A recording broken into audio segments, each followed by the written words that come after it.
வணக்கம்.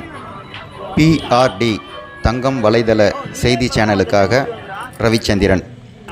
ராணிப்பேட்டை மாவட்டம் ஆற்காடு பேருந்து நிலையத்தில் மாதந்தோறும் பௌர்ணமி அன்று ஸ்ரீ ஜோதிலிங்கேஸ்வரர் சிவனடியார் சேவா பப்ளிக் சேரிட்டபிள் ட்ரஸ்ட் சார்பாக பௌர்ணமி முன்னிட்டு 8ஆம் மாத அன்னதான விழா சிறப்பாக நடைபெற்றது.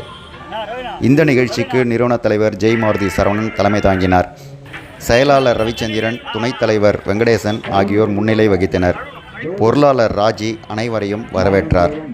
இதில் சிறப்பு அழைப்பாளராக வணிகர் சங்க பேரமைப்பின் மாவட்ட தலைவரும் ஸ்ரீ கங்காதர ஈஸ்வரர் கோயில் திருத்தேர் பணிக்குழு தலைவருமான பொன் கு சரவணன் அவர்கள், ட்ரஸ்டின் கௌரவ தலைவரும் கணேஷ் நாட்டு மருந்து கடை உரிமையாளருமான கணேஷ் அவர்கள், வேட்டை பத்திரிகையின் ஆசிரியர் ராஜ்ய வழிகாட்டி அறக்கட்டளையின் நிறுவன தலைவர் ராஜ்குமார், எஸ்எல்டி அறக்கட்டளை அமுதா ராஜேஸ்வரி ஆகியோர் கலந்து கொண்டு அன்னதான நிகழ்ச்சியை துவக்கி வைத்து சிறப்பித்தனர்.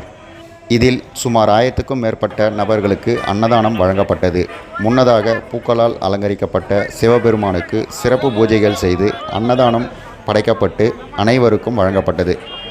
இதில் ட்ரஸ்ட் நிர்வாகிகள் ஏஎல் பாலாஜி, கலசம் பாலாஜி, சிவகுமார், மணி, சுரேஷ், சேட்டு, அண்ணாதுரை, வெங்கடேசன், சஞ்சய், சதீஷ்குமார், சச்சின், சாந்தி, கலா, ஜானகி, கார்த்திகா மற்றும் ட்ரஸ்ட் நிர்வாகிகள், பொதுமக்கள் என திரளானோர் கலந்து கொண்டனர்.